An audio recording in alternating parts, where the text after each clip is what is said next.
Part 3. The Illusion of Choice. Chapter 7. Capacity Determines Action. There is a question at the center of almost every discussion about karma, destiny, responsibility, and spiritual development. Open quote. How free are we, really? Close quote. Human beings experience themselves as choosing. We wake in the morning and decide what to do. We choose what to say. We choose whom to trust. We choose whether to remain or leave. We choose whether to resist or surrender. And yet, when we examine the process closely, something becomes apparent. Before a choice appears in consciousness, there is already a structure determining what can be perceived as possible. Before a decision is made, there's already a particular level of understanding from which the decision emerges. Before an action occurs, there is already a configuration of desire, memory, fear, conditioning, perception, capacity, and circumstance influencing what action can arise. The choice is real, but the chooser is not operating from an empty field of infinite possibility. The chooser is operating from within a structure. This is the foundation of the capacity principle. Open quote, consciousness can only express according to the capacity presently available within its structure. Close quote. This does not mean that human beings are machines. It means something more subtle. The experience of choice occurs within consciousness, but consciousness itself is not static. It develops, it expands, it becomes capable of perceiving possibilities that were previously invisible, and therefore the apparent freedom of choice expands alongside the evolution of awareness. The architecture beneath a choice. Consider an ordinary decision. Someone insults you. A moment later, you respond. From the outside, it appears simple. You were insulted. You chose how to respond. But what actually occurred? The event entered perception. Perception was interpreted. The interpretation activated memory and emotional associations. Those associations generated possible responses. Some responses were perceived as acceptable, others were never considered. One response became dominant. The body mobilized around it. The mind justified it. Speech followed. The entire sequence may occur within seconds. Where exactly was the choice? The answer is not that there was no choice. The answer is that the choice emerged inside the structure that existed at that moment. A person with deeply developed equanimity may experience the same insult and perceive 10 possible responses. A person dominated by anger may perceive only 2. A person overwhelmed by fear may perceive only 1. A person whose consciousness has not yet developed the ability to regulate reaction may not experience the situation as containing a choice at all. The event is the same. The available reality is different. This is because perception itself determines the boundaries of possibility. The capacity principle. We can state the first principle formally. Open quote, the capacity principle. A system cannot consistently produce an output beyond its present structural capacity. Close quote. This principle applies throughout the universe. A seed cannot produce a tree overnight. An untrained body cannot immediately perform the movements of an accomplished yogi. A child cannot reason from knowledge it has never acquired. A musician cannot spontaneously perform music beyond the capacities developed through training, and consciousness cannot consistently express an understanding that it has not yet integrated. This is why spiritual development is fundamentally developmental. Awareness does not simply collect information. It becomes capable of operating through that information. There is an enormous difference between knowing something and being structurally capable of living according to it. A person may know that anger creates suffering. They may sincerely believe that forgiveness is valuable. They may even teach others about compassion. Yet, when confronted with a particular trigger, anger may arise before their conceptual understanding becomes accessible. The knowledge exists. The capacity does not yet exist sufficiently to govern the response. This distinction explains an enormous amount of human behavior. Knowledge is not the same as capacity. Modern discourse often assumes that if people know what they should simply do it. But consciousness is not governed by information alone. A person can know that they should stop an addiction and still continue. They can know that a relationship is harmful and remain attached. They can know that fear is irrational and still experience fear. They can know that resentment is destructive and continue feeding it. This apparent contradiction becomes easier to understand when knowledge and capacity are separated. Information is something consciousness possesses. Capacity is something consciousness can actually deploy. The distinction is crucial. Imagine giving an advanced mathematical equation to someone who has never learned arithmetic. The equation exists, the information exists, the possibility of solving it exists. But the person's present structure cannot access the necessary operations. The limitation is not moral, it is structural. Likewise, consciousness cannot simply reach into an infinite warehouse of wisdom and retrieve whatever response would be ideal. It can only reliably access what its present development makes available.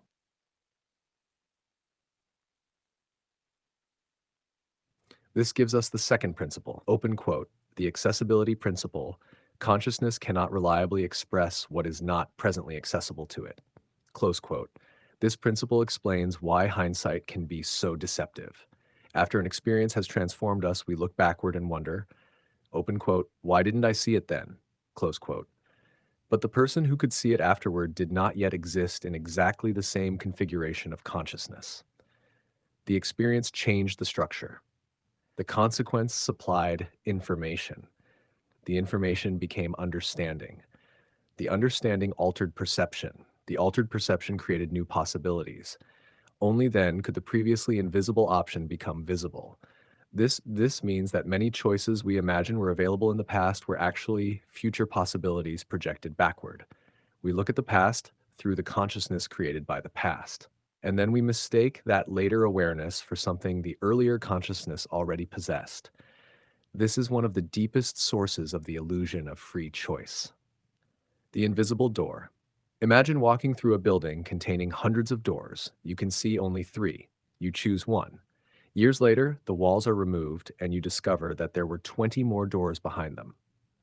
It would be tempting to say, open quote, I could have chosen any of those. Close quote. But could you? Physically, perhaps. Experientially, no. You could only choose among possibilities that were accessible to your perception at the time. This distinction is fundamental. A possibility existing in reality is not necessarily a possibility existing within consciousness. The universe may contain infinite possibilities. The individual can only interact with the subset that their present structure makes accessible. As consciousness develops, the walls move. More doors appear. This is what spiritual evolution actually accomplishes. It does not merely give consciousness more answers, it gives consciousness more available realities. Samskaras and the structure of choice. Traditional Indic thought provides a sophisticated language for understanding this structure through samskaras and vasanas. Samskaras are impressions left within the subtle structure of consciousness. Repeated experiences, actions, reactions, attachments, and identifications leave tendencies. These tendencies influence future perception. A person does not approach every situation as an untouched consciousness.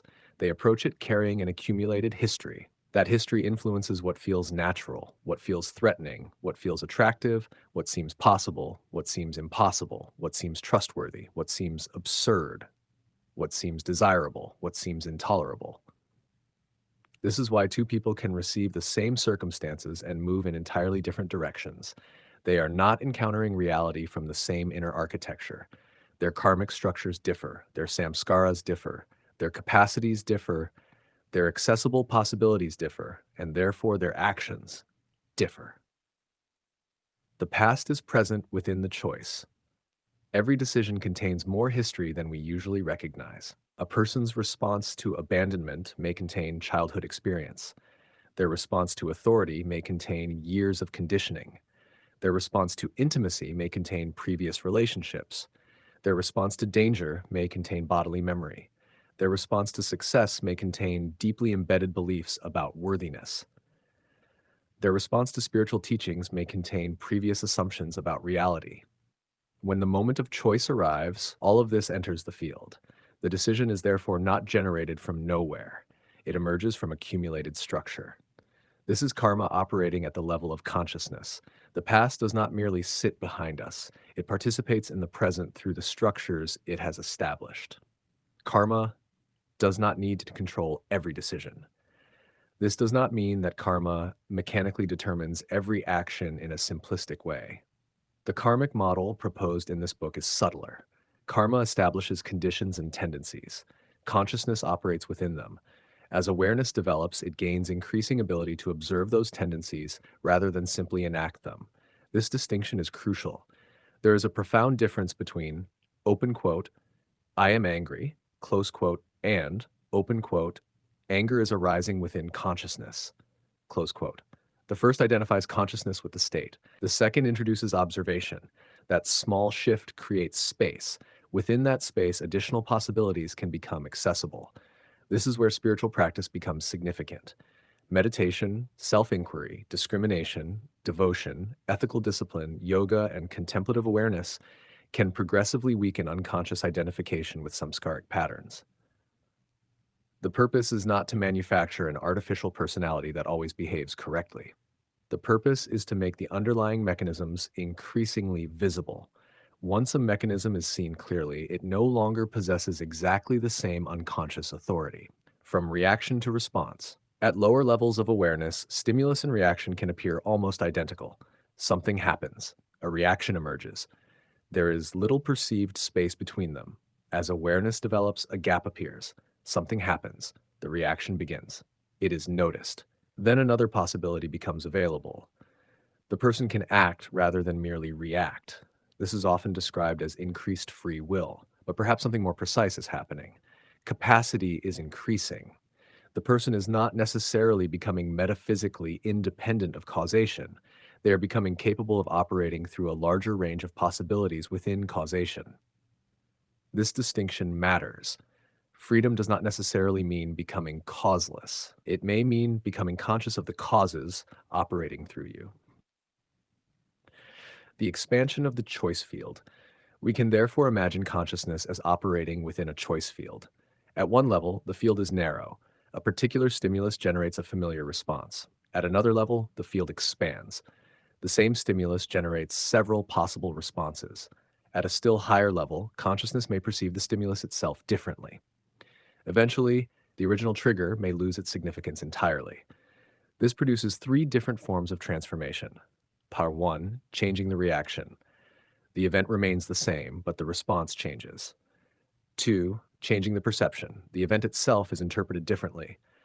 3, dissolving the conditioning. The event no longer produces the same internal movement.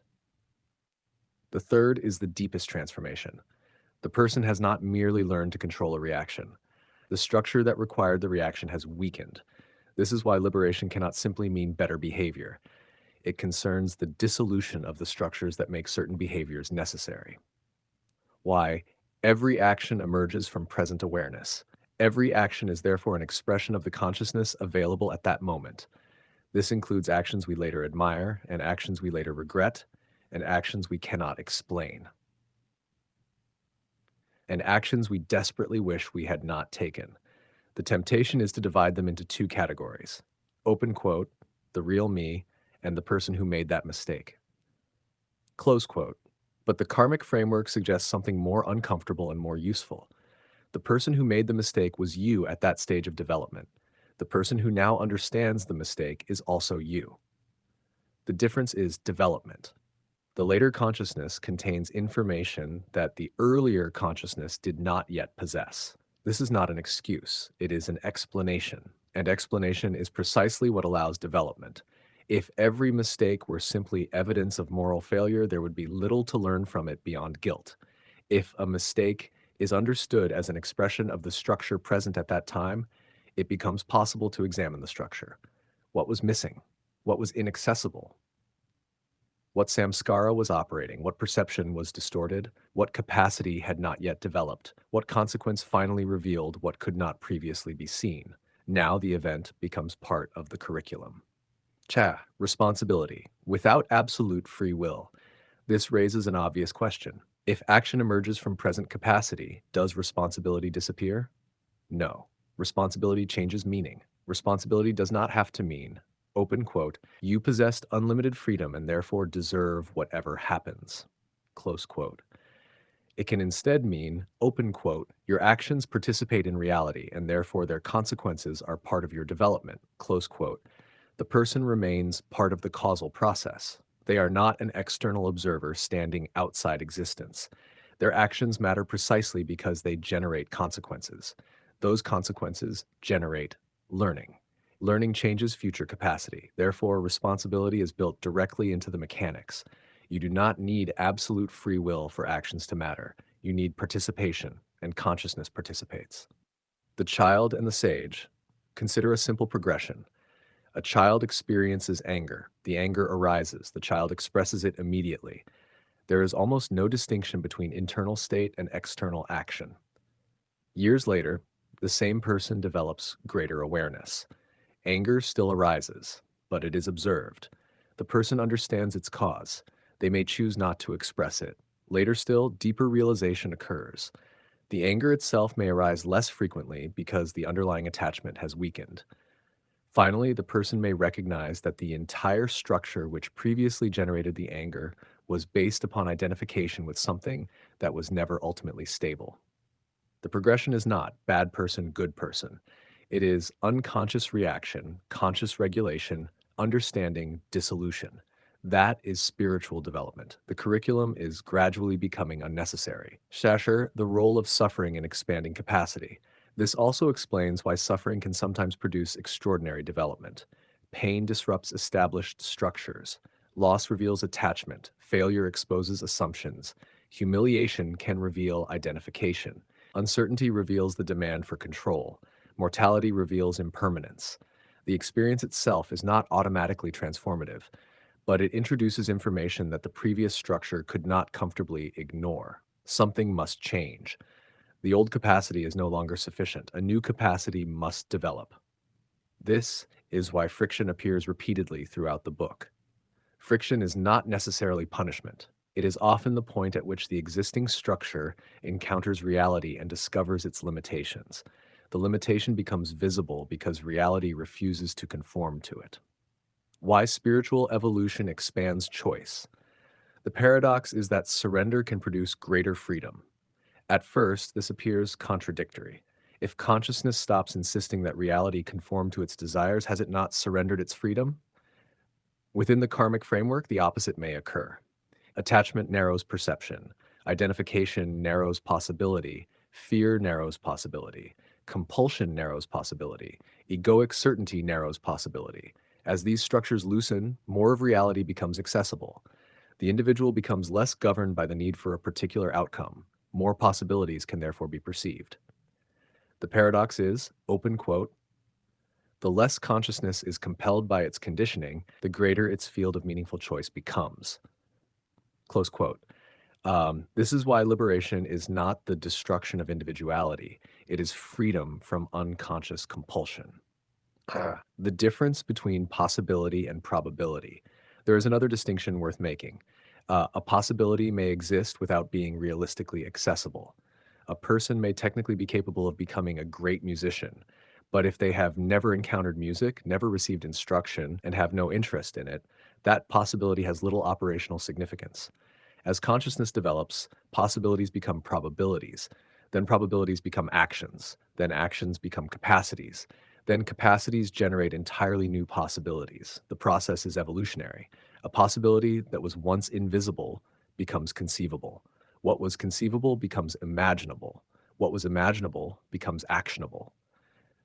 What becomes actionable can become habitual. What becomes habitual can become structural. And what becomes structural changes the field of future possibility. This is karma operating as developmental feedback. The human being as a self-modifying system. Consciousness therefore possesses a remarkable characteristic. It can modify the very structure through which it experiences reality. An animal may learn. A human being can become aware that it is learning. It can observe its own patterns, question its assumptions, investigate its conditioning, practice alternative responses, develop new capacities, and eventually observe the entire process of identification itself. This recursive capacity is one of the great engines of spiritual evolution. Consciousness can turn upon itself, can become the observer of its own mechanism, and once the mechanism becomes observable, transformation becomes possible. This is why Sakshi, the witnessing principle, is so important within Indic contemplative traditions. The witness is not merely another thought. It represents a shift in relationship between consciousness and its contents. Instead of being completely absorbed in the movement, consciousness begins to recognize the movement.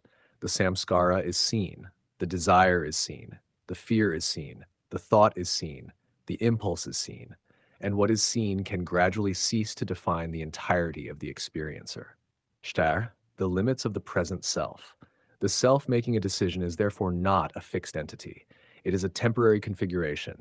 It contains accumulated impressions. It operates through a particular body. It inherits particular tendencies. It occupies a particular historical moment. It has access to particular information. It possesses particular capacities. It encounters particular circumstances. And from this configuration, a decision emerges. Then the decision produces consequences. The consequences change the configuration. The next decision emerges from something slightly different. This means that consciousness is continuously participating in its own evolution. Every action is simultaneously an expression of what consciousness currently is and a contribution to what it will become. That is the karmic mechanism. Choice as a developmental process.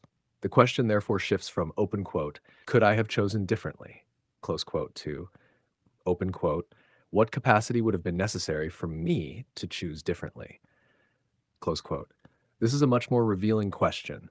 Perhaps greater patience was required, perhaps greater knowledge, perhaps emotional stability, perhaps freedom from attachment, perhaps the ability to perceive another person's perspective, perhaps the courage to tolerate uncertainty, perhaps the wisdom to recognize a recurring pattern, perhaps the ability to distinguish desire from necessity.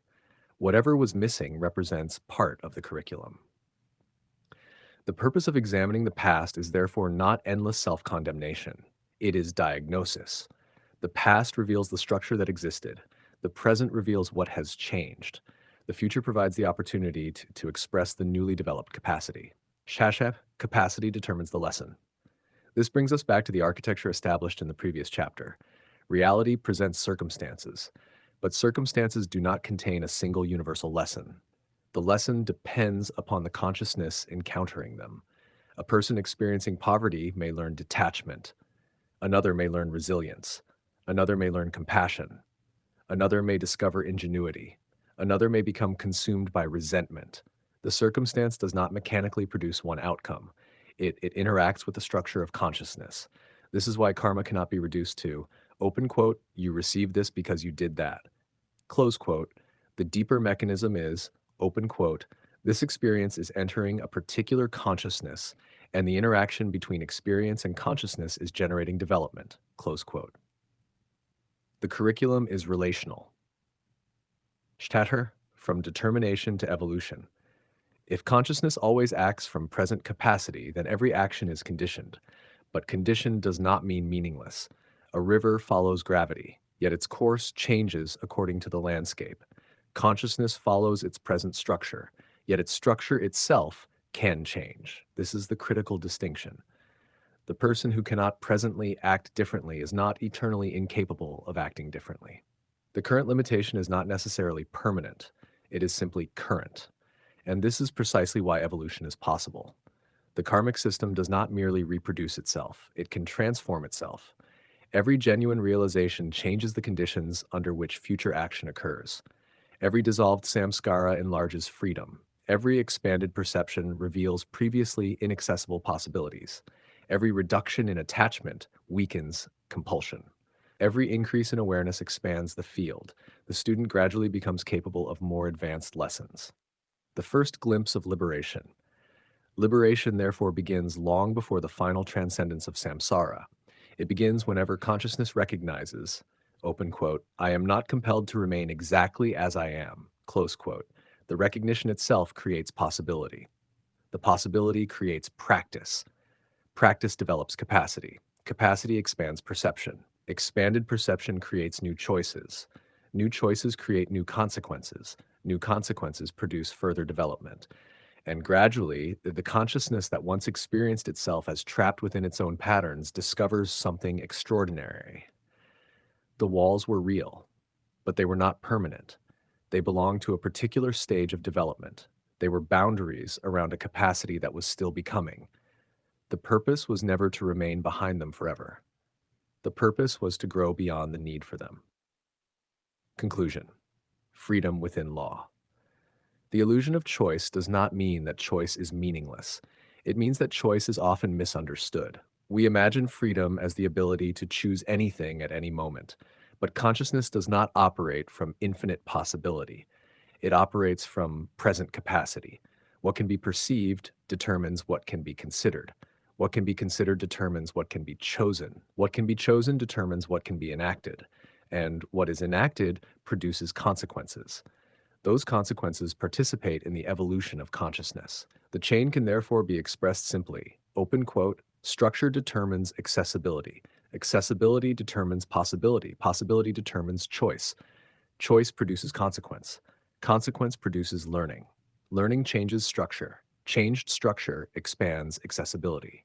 Close quote. The circle is not a prison. It is a developmental engine. At the beginning of the journey, consciousness experiences its conditioning as fate. As awareness develops, it recognizes the conditioning. As understanding deepens, it learns to work with the conditioning. As realization deepens further, the conditioning itself begins to dissolve. And eventually, what once appeared to be a limitation becomes the very mechanism through which freedom was discovered. We do not become free by escaping causation. We become free by becoming conscious of it.